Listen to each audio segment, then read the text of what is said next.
La semana pasada estuvo Alex por acá enseñando Nehemías 8 y es mi capítulo favorito de todo el libro. Estuve a punto de decirle, enseña cualquier cosa, no, pero enseñó el capítulo 8 y con él, al entrar al capítulo 8, entramos en una etapa distinta de este libro. Hoy vamos a ver el capítulo 9. ¿Por qué digo que entramos a otra etapa? Los primeros 7 capítulos de Nehemías se enfocaron en la reconstrucción de los muros y de las puertas. Y para esta época y para ese momento era importante esto, el que los muros estuvieran destruidos, las puertas quemadas a fuego, los hacía vulnerables a los ataques del enemigo, pero ahora ya protegidos pueden comenzar a restaurar una restauración espiritual. Y todo comenzó en Nehemías capítulo 8, ese primer día del mes séptimo, cuando le pidieron a Esdras que trajera el libro de la ley, lo leyera y lo hizo. Leyó claramente, le puso el sentido de modo que pudieran entender y entendieron.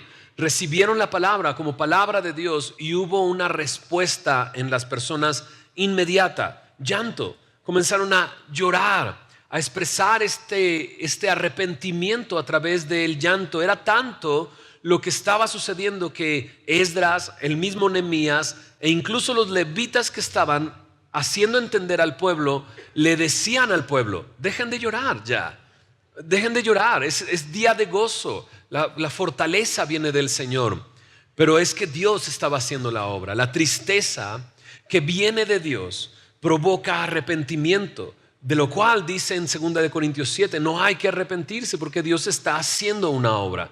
La tristeza del mundo, por otro lado, produce muerte. Y esta tristeza que estaba sucediendo venía del Señor, venía Dios haciendo su obra espiritualmente en sus vidas. Pero luego regresaron al siguiente día y se dieron cuenta que en el mes séptimo había algunas fiestas que se celebraban y comenzaron a celebrar esas fiestas. Ahora en el capítulo 9 regresamos al primer punto. ¿Cuál? El del arrepentimiento. Es como si Dios tocó sus vidas, les mostró lo que tenían que hacer, se arrepintieron, ¿no? Pero luego comenzaron a celebrar todas estas fiestas. Pero en Nehemías capítulo 9 es como regresar otra vez a ese momento de arrepentimiento.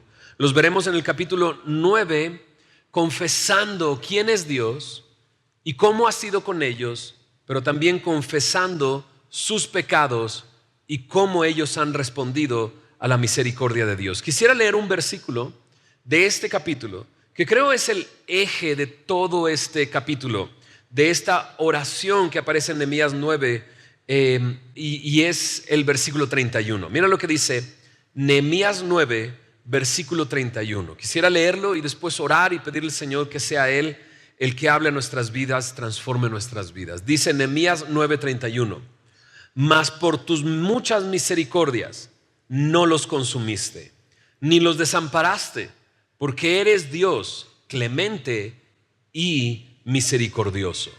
¿Oramos? Señor, gracias porque podemos venir a ti este día, Señor. Y sé que a través de tu palabra, Señor, quieres enseñarnos, instruirnos, pero también corregirnos y redarguirnos, Señor, mostrarnos en qué estamos mal. Señor, tú quieres revelar tu amor a través de tu palabra, Señor. Tú quieres traer vida a nosotros. Tú mismo, Jesús, dijiste, mis palabras son espíritu y son vida. Y eso es lo que te rogamos que hagas, Señor. Que tú vivifiques nuestra vida, Señor. Que tú nos vivifiques, que tú nos transformes, que tú, Señor, si es necesario, traigas arrepentimiento a nuestra vida, Señor. Ponemos este tiempo en tus manos y confiamos en que tú harás tu obra en cada uno de nosotros. En el nombre de Jesús. Amén, amén. El capítulo 9 es una reunión donde Israel confiesa su condición y confiesa quién es Dios y cómo ha sido con ellos. Y la descripción de esta reunión está en los primeros 5 versículos. A partir del versículo, a la mitad del versículo 5, comienza la oración que va desde ese versículo 5 a la mitad hasta el final del capítulo. Eso convierte esta oración en la oración más larga de toda la Biblia. No hay oración más larga que esta.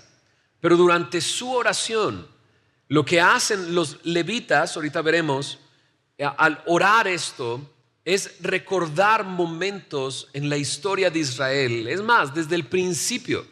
Y lo que vamos a hacer es recorrer desde Génesis todo el camino hasta llegar a los profetas en una historia que nos mostrará quién es Dios y cómo su pueblo ha respondido a su amor y a su misericordia. Y yo espero que Dios nos muestre cosas personales a nosotros, porque creo que su palabra está hecha para eso, para mostrarnos su amor, nuestra condición y cómo es Él. Pero comencemos con el principio. Mira la reunión. El verso 1 del capítulo 9 dice: el día 24 del mismo mes, 22 días después de ese momento, dice, se reunieron los hijos de Israel en ayuno y con cilicio y tierra sobre sí. Y ya se había apartado la descendencia de Israel de todos los extranjeros. Y estando en pie, confesaron sus pecados y las iniquidades de sus padres. Es una reunión donde van a confesar sus pecados. Y esta reunión sucede, como dice, el día 24, el mismo mes séptimo. Pero las características son estas: se reunieron en ayuno y con cilicio y tierra sobre sí. No es esto sino un signo de humillación. El ayuno es dejar de recibir alimento por un tiempo.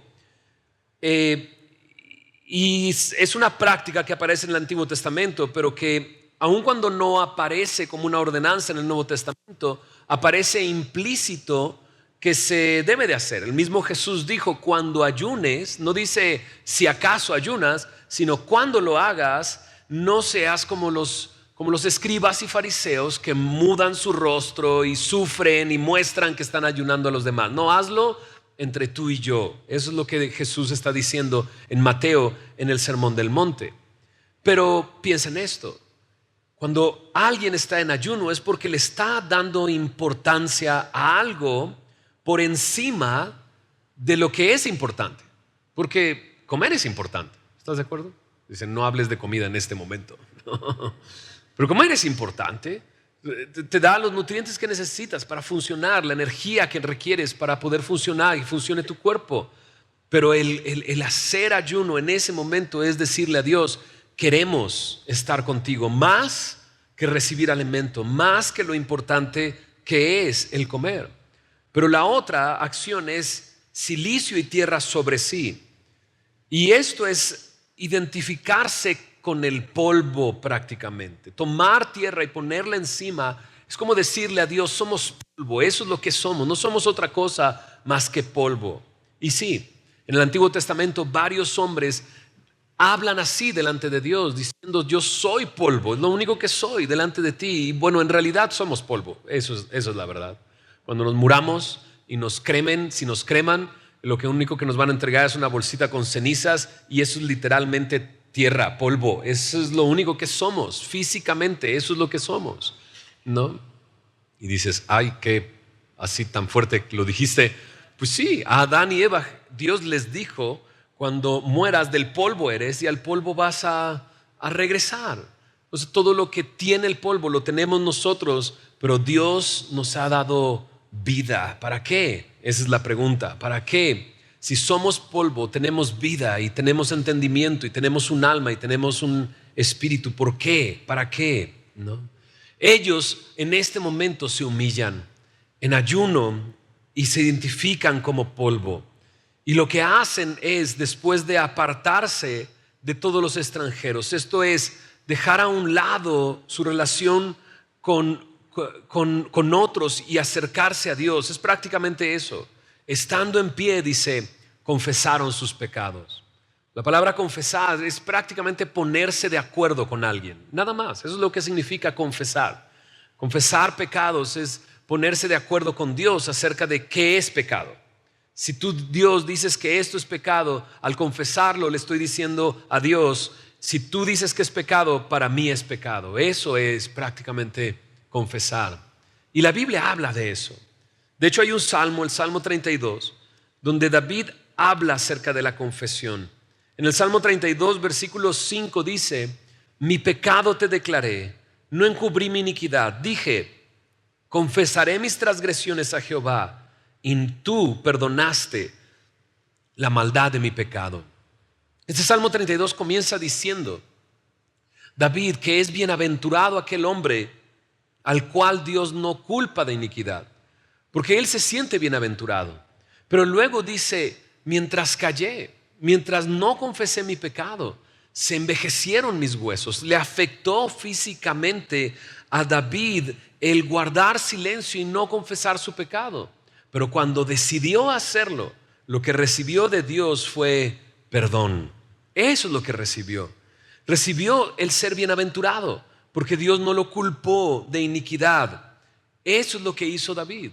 Y David pecó, en realidad, en la historia de David, lo vimos hace algún tiempo, pecó. Y uno de los capítulos que hablan de la confesión de David es el Salmo 51, donde David le pide a Dios, límpiame, lávame. Yo reconozco mis rebeliones, mi pecado está siempre delante de mí. David reconoce que ha pecado contra Dios y reconoce que ha sido rebelde. Eso es confesar nuestros pecados. Un versículo que últimamente hemos estado usando es Proverbios 28:13. Aquel que encubre su pecado no prosperará, pero aquel que lo confiese y se aparta hallará misericordia. ¿Hallará qué cosa? Misericordia. Es eso lo que leímos, ¿verdad?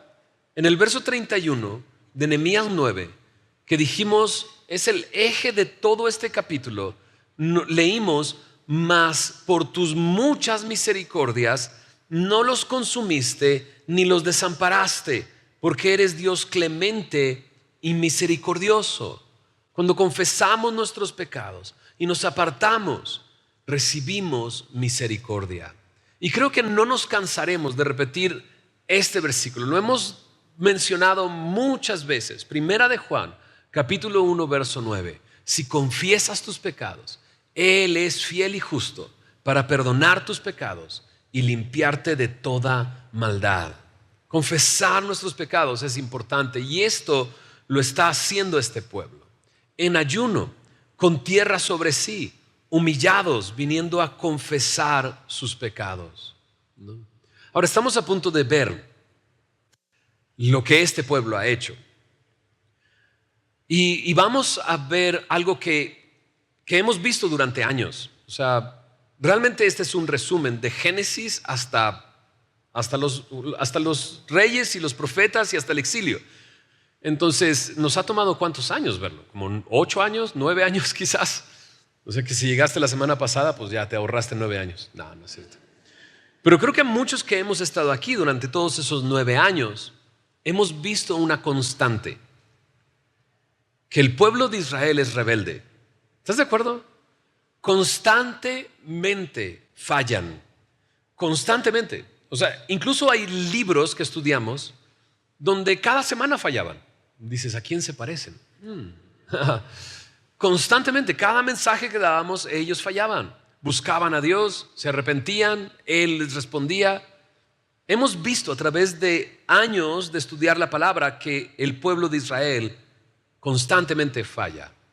Pero también hemos visto a través de los años que constantemente Dios es fiel y Dios tiene su misericordia para su pueblo. ¿Estás de acuerdo con eso?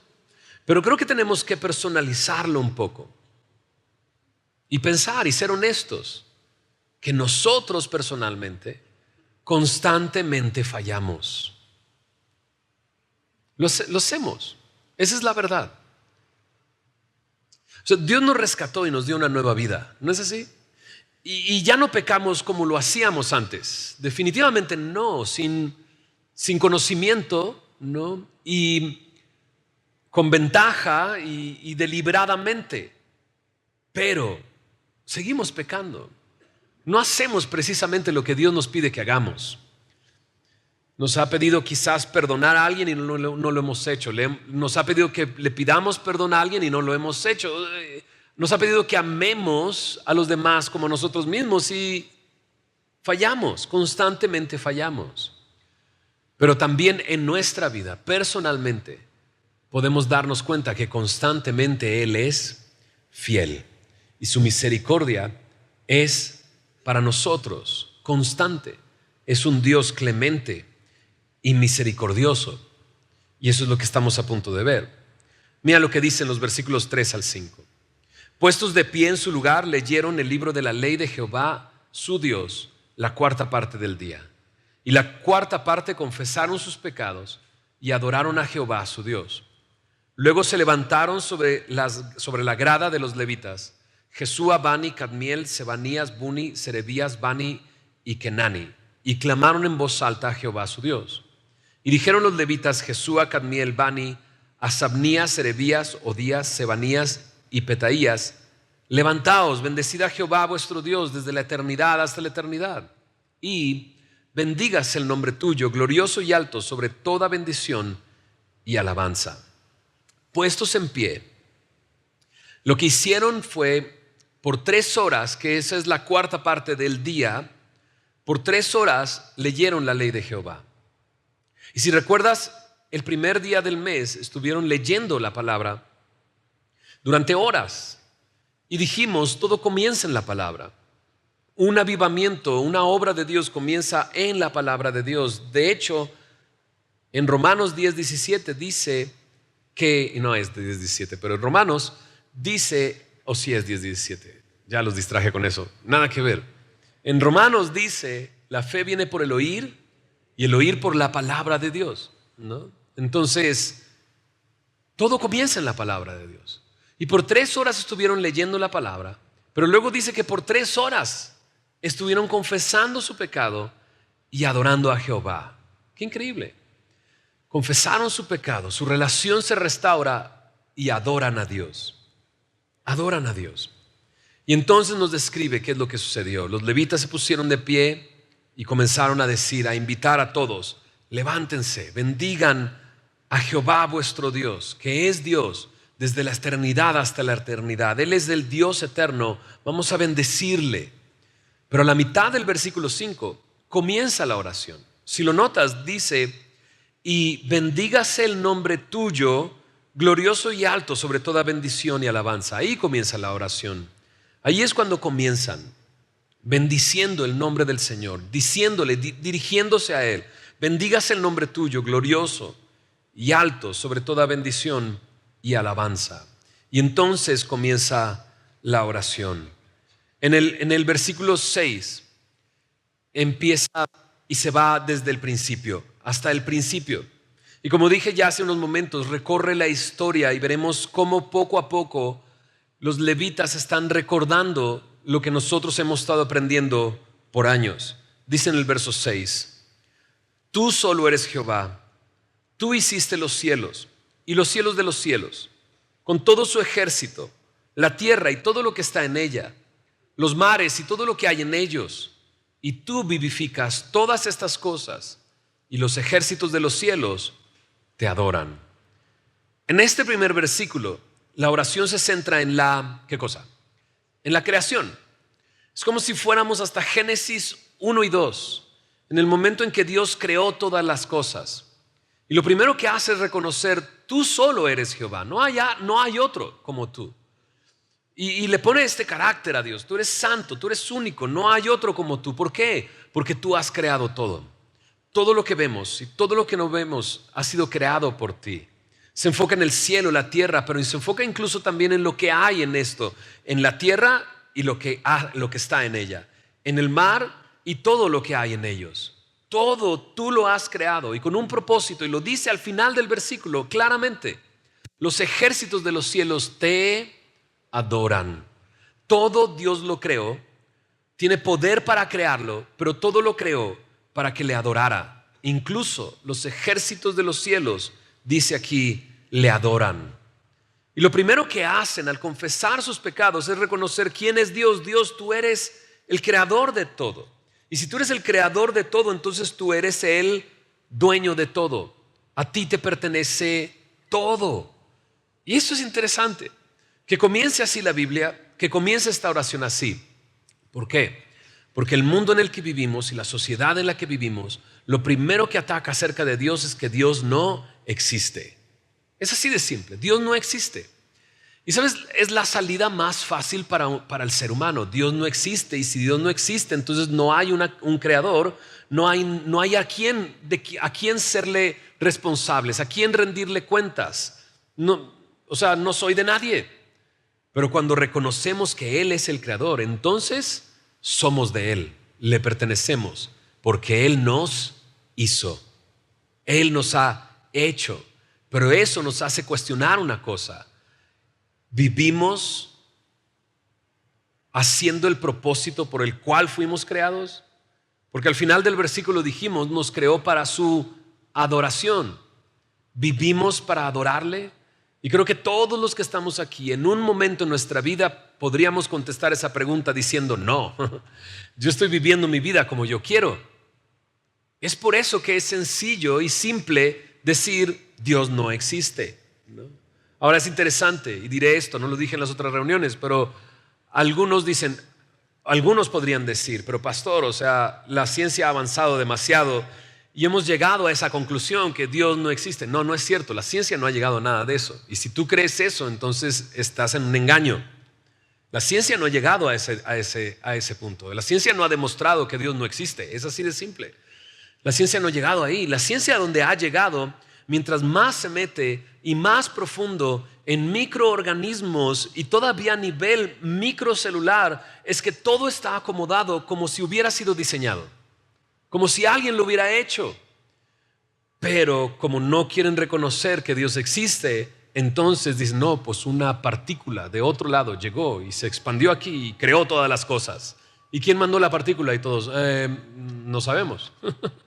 Les cuesta trabajo decir, Dios creó todas las cosas.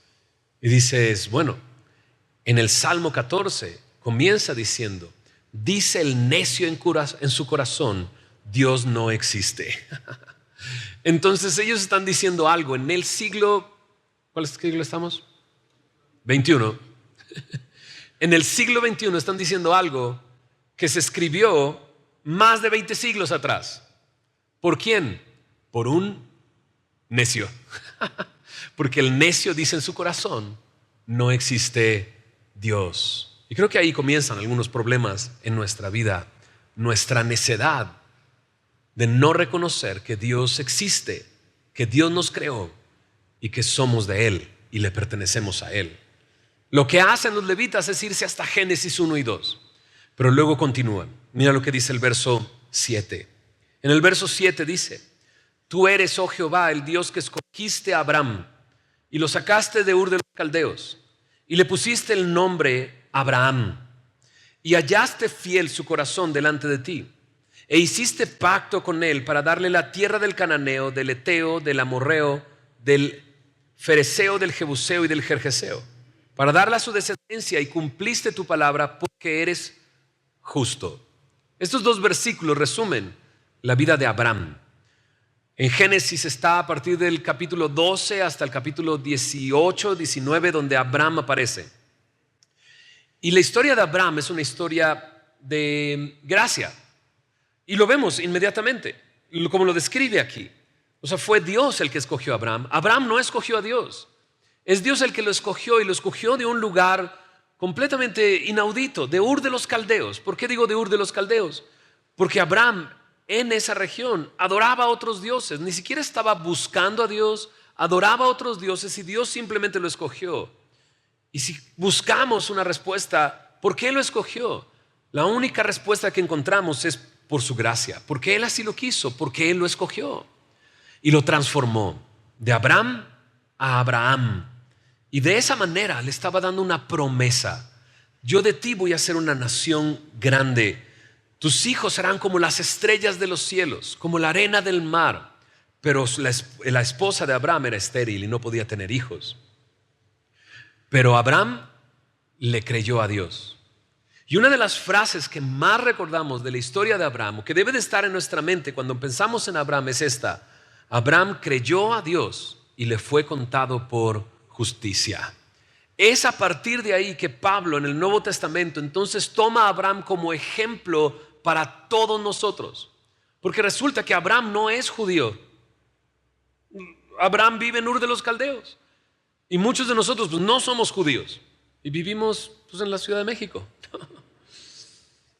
Aquí no hay ídolos ni nada de esas cosas, pero bueno, nacimos aquí. Fue sarcasmo eso.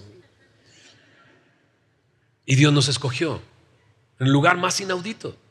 nos escoge y nos transforma y nos da una nueva vida y nos hace promesas que Él ha ido cumpliendo en nuestra vida. Promesas de una nueva tierra y de un cielo nuevo, a donde vamos dirigiéndonos así como Abraham, viviendo como extranjero y peregrino, confiando en la tierra que Dios le había prometido.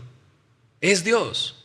Dios es un Dios de gracia, un Dios que escoge de lo inaudito, un Dios que transforma la vida de las personas, un Dios que hace promesas y cumple sus promesas, y lo vemos en la vida de Abraham.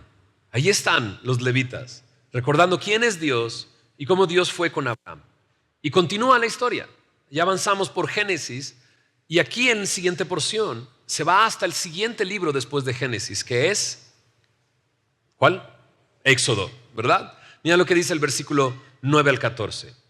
Y miraste la aflicción de nuestros padres en Egipto, y oíste el clamor de ellos en el Mar Rojo, e hiciste señales y maravillas contra Faraón, contra todos sus siervos y contra todo el pueblo de su tierra, porque sabías que habían procedido con soberbia contra ellos.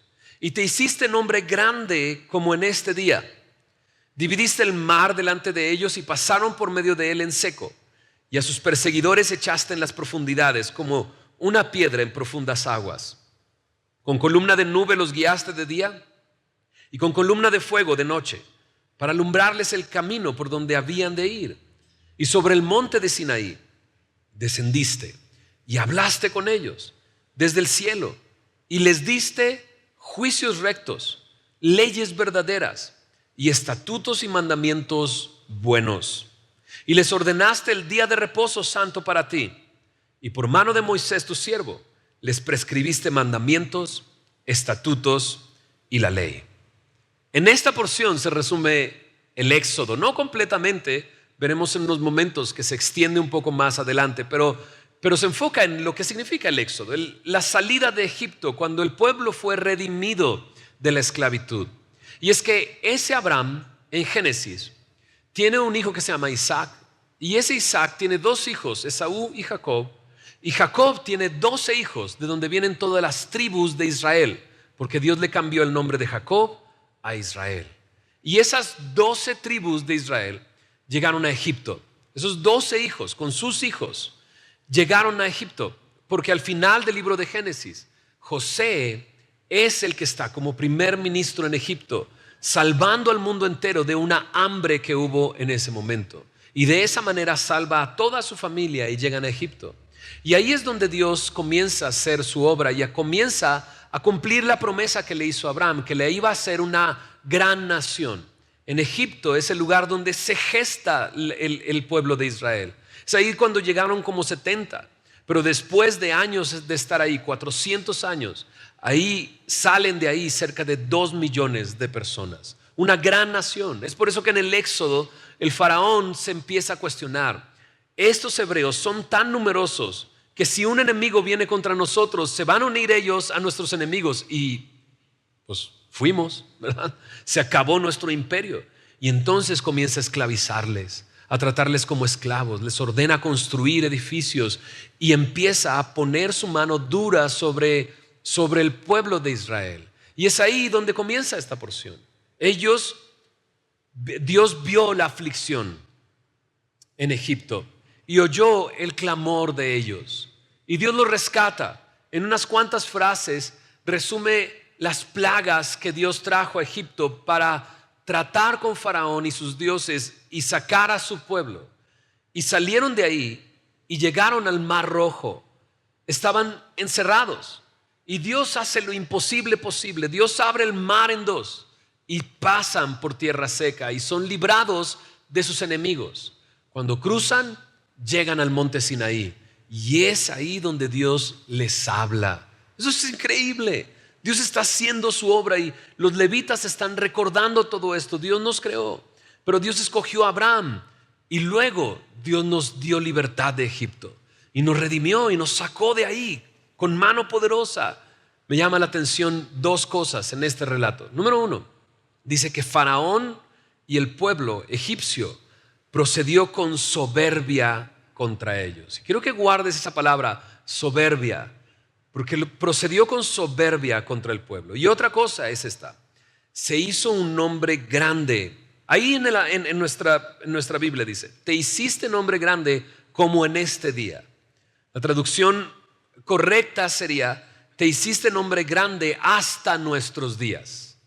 O sea, el nombre de Dios no ha reducido en tamaño. Desde ese día es grande y se mantiene grande. Eso es lo que está diciendo, o lo que están diciendo en esta oración.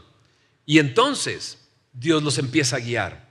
Columna de nube durante el día, columna de fuego durante la noche. Y Dios, no solamente eso, les habla en el monte Sinaí y les da dos cosas que en nuestra mente generalmente son malas, porque de repente por alguna razón las malinterpretamos como malas. ¿Qué cosa? La ley. Si te diste cuenta, la describe con estos adjetivos: juicios rectos, leyes verdaderas, estatutos y mandamientos. ¿Qué dice ahí? Buenos. Buenos. La ley es buena. La ley era para este pueblo y para hacerlo distinto a todas las otras naciones. También les dio otra cosa que es bueno y que malinterpretamos de repente como malo: el día de reposo.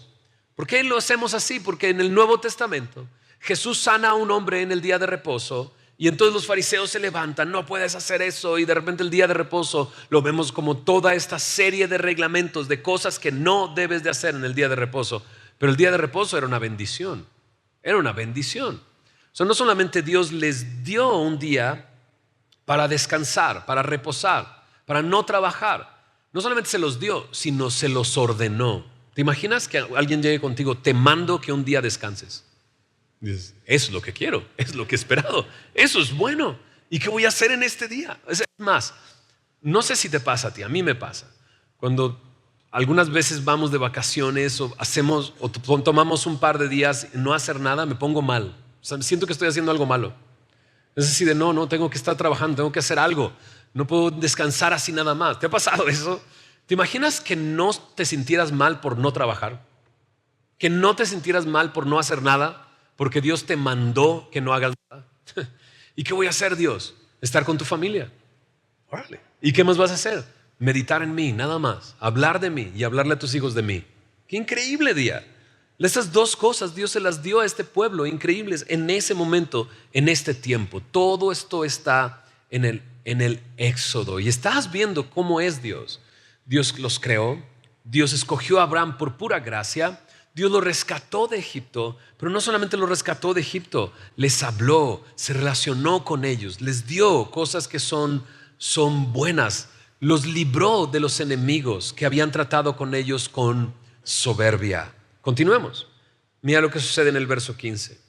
Porque ahora viene la etapa del desierto, estos 40 años.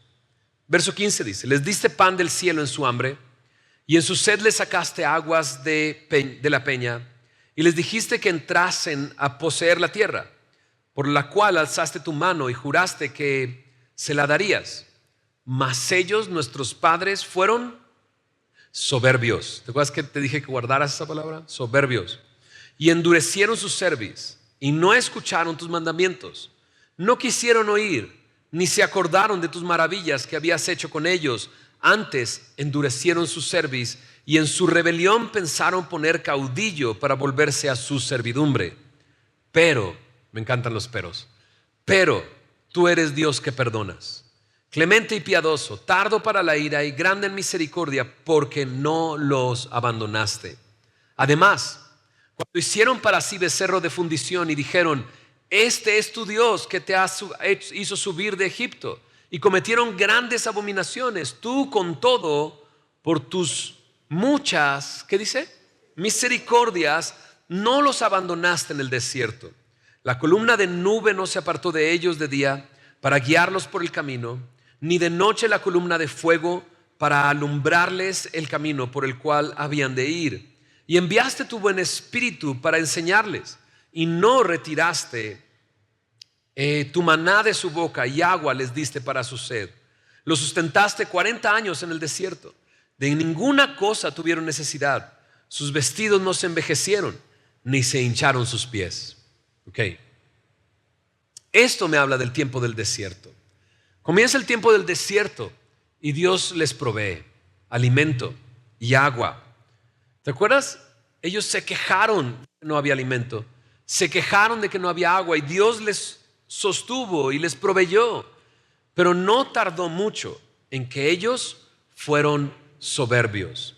Así como Faraón y el pueblo fue soberbio contra el pueblo de Israel, ahora ellos tienen esa actitud soberbia, pero no contra una persona, sino contra Dios. Se rebelaron, endurecieron su cerviz, su cuello, y no se sometieron a Dios. No, al contrario, se olvidaron de Dios, de sus maravillas, y no quisieron oír. Ahora me encanta el paréntesis que hay en medio de esto, porque dice, pero tú eres Dios, que perdonas, clemente y piadoso, tardo para la ira y grande en misericordia. Y aparece este tema, misericordia. Es la primera vez que aparece en la historia que estamos leyendo. Y es que por su misericordia, dice, no los abandonó Dios. ¿Por qué?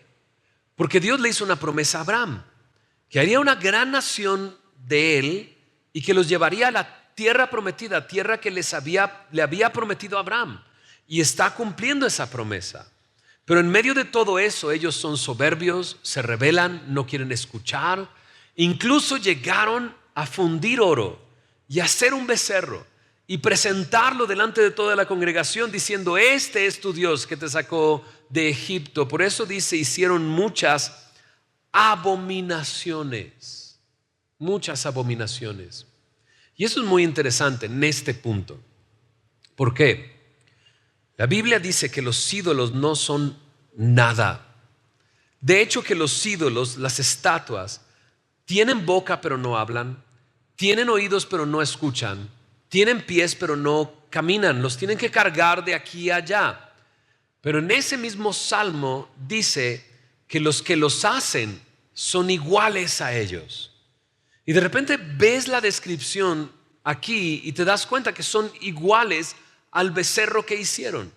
No escuchan, no hablan, no piden a Dios, no claman a Dios, no buscan a Dios y no caminan. No pueden hacer la voluntad de Dios. Lo que hicieron fue rebelarse, endurecerse, llenarse de soberbia. Este pueblo comenzó a alejarse de Dios. ¿Pero qué hizo Dios? Dios los sostuvo. Aún a pesar de cómo eran ellos, Él nunca los dejó, no los abandonó. Y la razón es esta, porque Él es un Dios misericordioso. Por su misericordia. Verso 31, lo leímos, ¿te acuerdas? Por sus muchas misericordias, no los consumiste ni los desamparaste. Por su misericordia, Dios los sigue sosteniendo. Es increíble. Les mandó el Espíritu para enseñarles. Nunca les quitó pan y agua. Y al contrario, durante 40 años los sostuvo, les proveyó, incluso hasta el punto de decir, no tuvieron ninguna necesidad. O sea, sus ropas no se envejecieron y sus pies de tanto caminar nunca se hincharon. ¿Te imaginas eso? Este Dios, por su misericordia, está llevando al pueblo en el camino hacia entrar a la tierra prometida. En esta porción estamos recorriendo parte de Éxodo, Números, Levítico e incluso Deuteronomio. Y después de Deuteronomio, en la Biblia, ¿qué libro sigue? Josué. Porque Josué, ¿quién es? El que los mete a la tierra prometida. Checa lo que dicen los versos 22 al 26. Y les diste reinos y pueblos y los repartiste por distritos. Eso todo sucede en Josué, en Números y en el libro de Josué. Poseyeron la tierra de Sehón, la tierra del rey de Hesbón y la tierra de Og, rey de Basán. Multiplicaste sus hijos como las estrellas del cielo. Lo que prometió Abraham lo cumplió. Los llevaste a la tierra de la cual habías dicho a sus padres que habían de entrar a poseerla. Y los hijos vinieron y poseyeron la tierra. Y humillaste delante de ellos a los moradores del país, a los cananeos, los cuales entregaste en su mano, y a sus reyes y a los pueblos de la tierra, para que hiciesen de ellos como quisieran. Y tomaron ciudades fortificadas y tierra fértil, y heredaron casas llenas de todo bien, cisternas hechas, viñas y olivares y muchos árboles frutales. Comieron, se saciaron y se deleitaron ¿en qué? En tu gran bondad. Pero, dice en esta oración, te provocaron a ira, se rebelaron contra ti, echaron tu ley, que ya definimos que es buena, tras sus espaldas, y mataron a tus profetas que protestaban contra ellos para convertirlos a ti, e hicieron grandes, ¿qué dice? Abominaciones. Todo esto está en el libro de Josué. Ellos entraron y Dios les dio todo esto. Ahora, llaman la atención varias cosas. ¿Notaste que específicamente dice, los hijos vinieron y poseyeron la tierra? No los padres, sino los hijos. Y es que en ese desierto, 40 años, murió la generación que salió de Egipto y una nueva generación nació, y esos fueron los que entraron a la tierra prometida. Solo 2 hombres que habían salido de Egipto entraron a la tierra prometida, y uno de ellos es Josué y el otro es Caleb. Dios levantó una nueva generación para meterlos y así cumplir la promesa que Dios le había dado a este pueblo. Pero cuando llegaron a un lugar increíble. O sea, llegaron a un lugar donde había ciudades con fortalezas, donde había casas que ya estaban hechas y llenas de todo bien, donde no tenían que llegar a sembrar y esperar a cosechar, sino donde llegaron a cosechar lo que otros habían sembrado, con cisternas ya hechas. Llama la atención cuando dice, se saciaron, se deleitaron en tu gran bondad. Pero ¿qué hicieron ellos? Se rebelaron contra Dios. Y empiezas a ver esa constante. Constantemente el pueblo se rebela contra Dios, pero constantemente Dios muestra su misericordia, su bondad, su gracia para con este pueblo. Y empiezas a sacarte de onda, ¿no? Empiezas a decir, ¿cómo Dios puede ser así? Lo vimos desde el principio.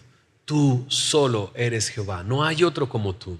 Es un Dios lento para la ira y grande en misericordia, y que su nombre permanece grande desde ese momento hasta este momento y hasta el día de hoy. Su misericordia es nueva cada cuándo, cada mañana. Su misericordia, ¿qué tan grande es? Dice, tan alta como los cielos es su misericordia. Así es su misericordia. Por su misericordia no los ha consumido y no los desamparó. Y hasta este momento, aun cuando el pueblo se rebeló, aun cuando mató a los profetas, aun cuando hicieron grandes abominaciones, Dios no los dejó. No aparece gratitud en tu corazón después de leer eso, que tengamos ese mismo Dios que ha sido paciente y fiel y misericordioso con este pueblo y que sigue siéndolo con nosotros. Empezamos a ver que se empieza a apilar el pecado de esta nación. Piensa en eso. Dijimos al principio, constantemente nosotros fallamos. ¿Te imaginas que empieces a apilar? Si pudieras poner el pecado en cajas, empieces a apilar tu pecado alrededor de ti, dices, no, pues desaparezco. Empiezo a poner cajas y cajas y cajas y más grande. Ahora imagínate que apilemos todo nuestro, mejor no, ¿llenaríamos este lugar? Alguno quizás diría, no, yo lo lleno solo. ¿Qué sucedería si comenzáramos a apilar nuestro pecado? Nos cubriría. Sería enorme. Pero su misericordia es mucho más grande para nosotros. Y ahí está, este pueblo constantemente rebelándose contra Dios, y ese Dios constantemente amando y teniendo misericordia por este pueblo. Verso 27. Pasamos del tiempo de Josué y la conquista al siguiente libro en nuestra Biblia, que es, ¿cuál libro? El de los jueces. Mira lo que dice ahí. Entonces los entregaste en mano de sus enemigos, los cuales los afligieron. Pero en el tiempo de su tribulación, ¿qué hicieron? Clamaron a ti, y tú desde los cielos los oíste. Y según tu gran, misericordia, les enviaste libertadores para que los salvasen de mano de sus enemigos. Estos libertadores son los jueces. Verso 28. Pero una vez que tenían paz, volvían a hacerlo malo delante de ti. por lo cual los abandonaste en mano de sus enemigos que los dominaron, pero volvían y clamaban otra vez a ti, y tú desde los cielos los oías, y según tus misericordias muchas veces los libraste. Este es el tiempo de los jueces. Estuvimos ahí por meses, ¿te acuerdas? Conociendo cada uno de esos jueces, Gedeón y muchos más, Sansón.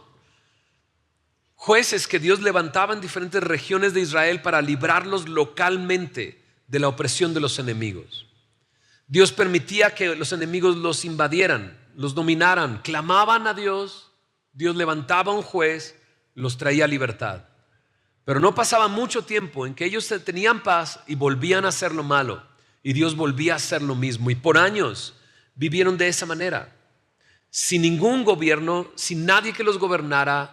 Todos hacían lo que querían, lo que bien les parecía, y Dios nunca los dejó. ¿Por qué? 2 veces aparece esa palabra en esta porción: por su gran misericordia.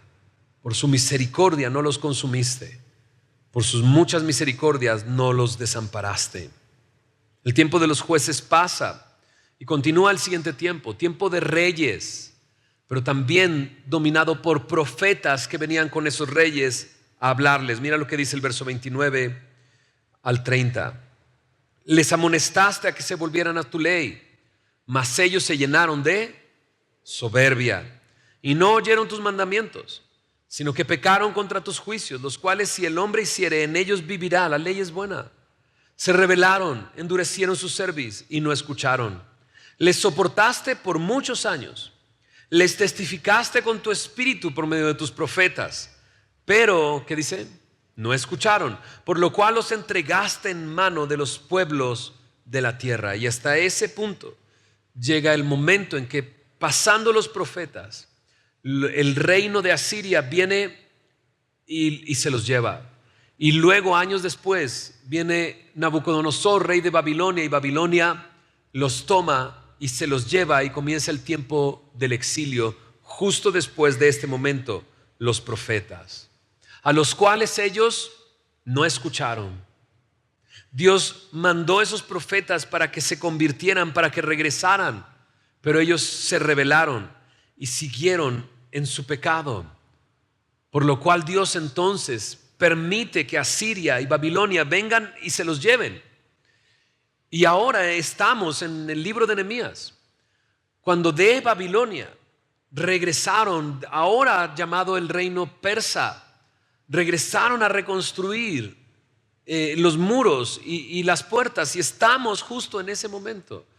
Es por eso que los levitas llegan a este punto y a este versículo, que lo hemos llamado el eje de todo este capítulo. Por tus muchas misericordias no los consumiste, no los desamparaste. Aún en Babilonia tú los protegiste y los cuidaste. Ahora, verso 32 dice, ahora, dice los levitas, hoy, ahora pues, Dios nuestro, Dios grande, fuerte, temible, que guardas el pacto y la misericordia, no se ha tenido en poco delante de ti todo el sufrimiento que ha alcanzado a nuestros reyes, a nuestros príncipes, a nuestros sacerdotes, a nuestros profetas, a nuestros padres y a todo tu pueblo, desde los días de los reyes de Asiria hasta este día, desde la primera invasión de Asiria hasta este día, dicen los levitas. Pero tú eres justo en todo lo que ha venido sobre nosotros, porque rectamente has hecho, mas nosotros hemos hecho lo malo. Aquí están confesando esto. Tú has hecho las cosas bien, Dios, pero nosotros hemos hecho lo malo. Tú has sido justo en tu trato con nosotros, pero nosotros hemos hecho lo malo. Esa es la verdad. Esa es la verdad. De repente muchos nos podemos identificar con esa verdad. Dice el verso 34 y 35. Nuestros reyes, nuestros príncipes, nuestros sacerdotes y nuestros padres no pusieron por obra tu ley, ni atendieron a tus mandamientos y a tus testimonios con que les amonestabas. Y ellos en su reino y en tu mucho bien que les diste y en la tierra espaciosa y fértil que entregaste delante de ellos, no te sirvieron ni se convirtieron de sus malas obras. He aquí, verso 36. Hoy somos, ¿qué dice? Siervos. Están diciendo, somos esclavos. Eso es lo que somos. ¿Dónde? Checa. Henos aquí, siervos en la tierra que diste a nuestros padres para que comiesen su fruto y su bien. Y se multiplica su fruto, porque la promesa de Dios es que era tierra fértil, tierra que fluye leche y miel. Se multiplica su fruto, ¿pero para quién?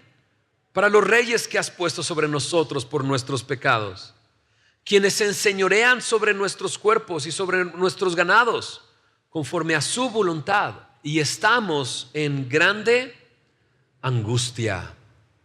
Llega hasta este momento la oración. Verso 38 dice, a causa pues de todo esto nosotros hacemos fiel promesa y la escribimos firmada por nuestros príncipes, por nuestros levitas y por nuestros sacerdotes. Este tema lo veremos la próxima semana. La oración termina aquí y termina con un clamor. Somos esclavos y estamos en grande angustia.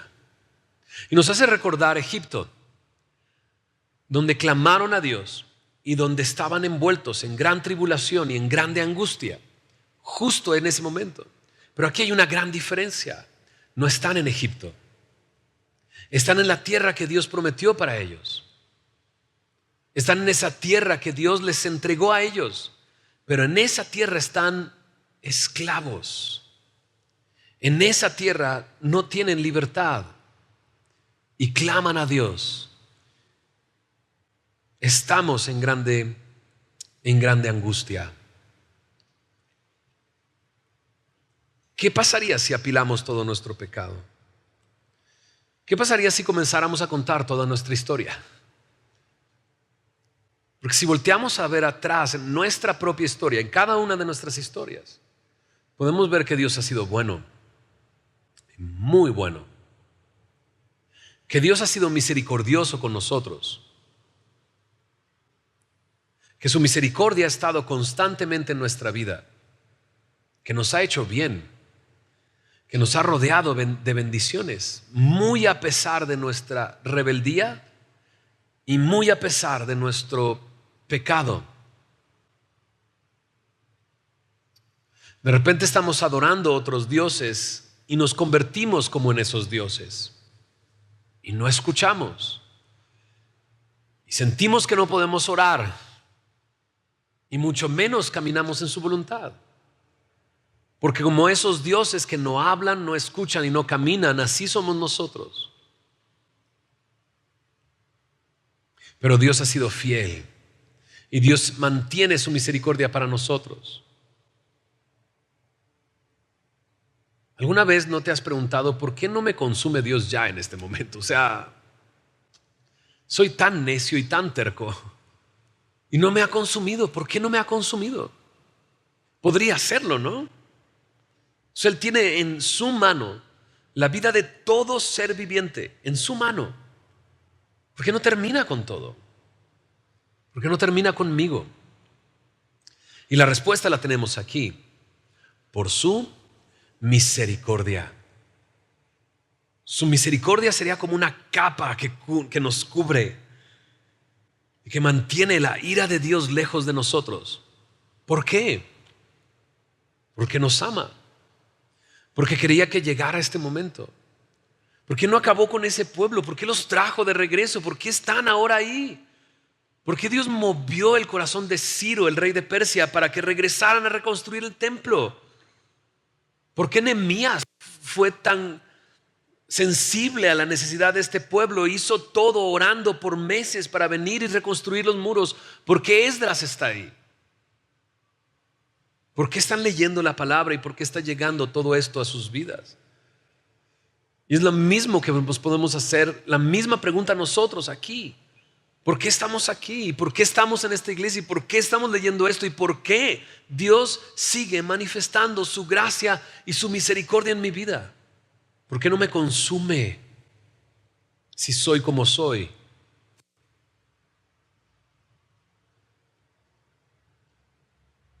Este pueblo está, acuérdate, en ayuno y con cilicio y tierra sobre ellos. Hay un verdadero arrepentimiento en ellos, donde se humillan delante de Dios, donde no pueden más. Porque al hacer el recorrido de todo esto se dan cuenta, Dios, no me has desamparado, no me has dejado, y tú estás aquí. Y están en la tierra que Dios les prometió, pero esclavizados. Y quizás tú estás en esta nueva vida que Dios te dio y esclavizado. Y todas las bendiciones que Dios te ha dado son para alguien más que se enseñorea sobre tu cuerpo y sobre tu vida.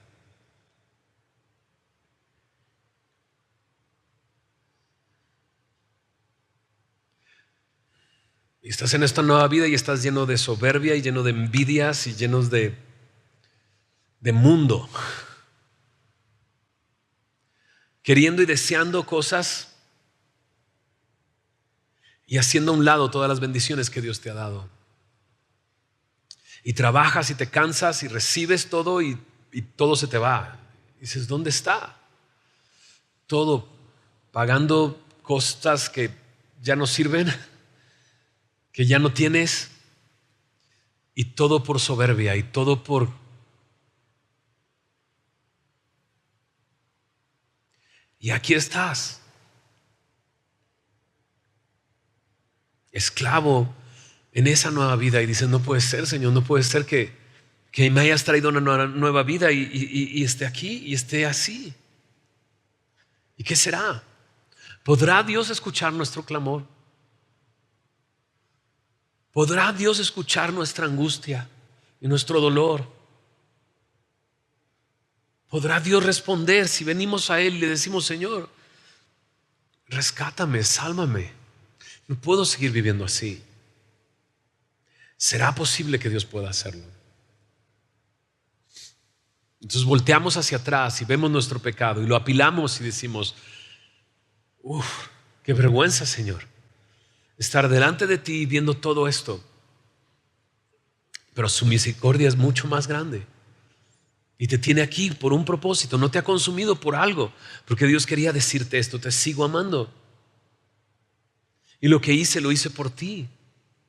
Y entonces volteas hacia atrás y ves su amor y ves su misericordia constante, pero te nubla todo ese pecado que has estado guardando todo este tiempo, el cual Dios te llama el día de hoy. Ven y confiésalo, ven y ponte de acuerdo conmigo. Ven. Si tus pecados fueren rojos como la grana, yo puedo limpiarte. ¿Cuál fue el clamor de David? Límpiame, lávame con hisopo. Y Dios dice, te haré como blanca lana, como blanca nieve. Te voy a limpiar. Así como esos enemigos de ese pueblo fueron y dieron a la profundidad del mar, así tu pecado puede estar en lo profundo del mar, olvidado completamente. Ven, confiésalo. Entonces, mientras volteas a ver hacia atrás y ves tu pecado, pero ves la constancia de su amor durante toda tu vida, sigue viendo más atrás y voltea a ver esa cruz donde Jesús pagó todos tus pecados, incluso los que te tienen esclavizado el día de hoy. Jesús triunfó en esa cruz. Pero observa bien, la cruz está vacía, porque Jesús fue sepultado. Pero luego ve y observa esa tumba y está vacía, porque Jesús resucitó. Y el mismo poder que levantó de los muertos a Jesús es el mismo poder por su Espíritu que habita en ti para vivificarte este día. Pero tómalo seriamente. Esos hombres lo tomaron seriamente. Ayunaron, se tiraron en el polvo y se cubrieron de ese polvo y le dijeron, Dios, no somos más que polvo delante de ti. Y tómalo seriamente. ¿Te estás dando cuenta de lo que está pasando? Dios te está dando una oportunidad el día de hoy. Y dices, y me has dado muchas más, pero no las he tomado. ¿Por qué? Tómala el día de hoy. Clama a Él en tu angustia. Dile, Señor, ya no quiero ser esclavo, ya no quiero ser siervo.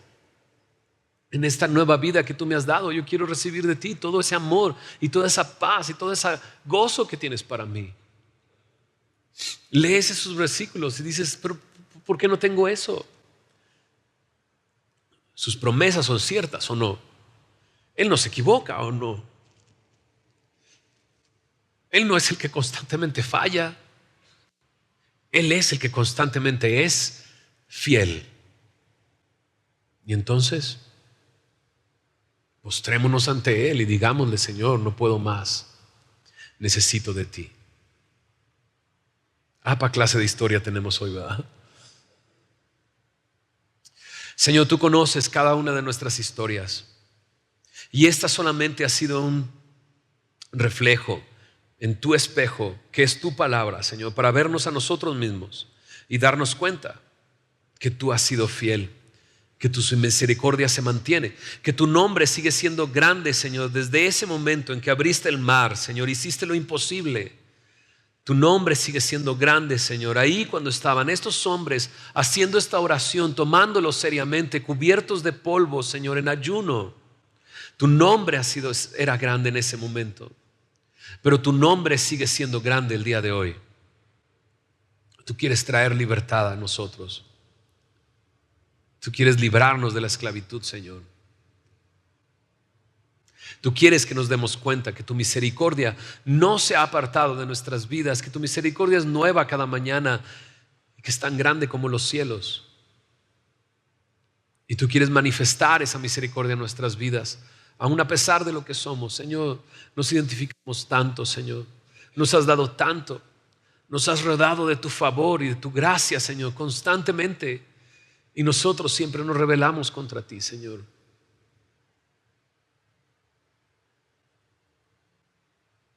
Señor, líbranos este día. Tráenos a la libertad, Señor. Tu nombre sigue siendo grande hasta el día de hoy, Señor. Lo que parece imposible, Señor, tú lo haces posible. Haz tu obra, Señor, en cada uno de nosotros.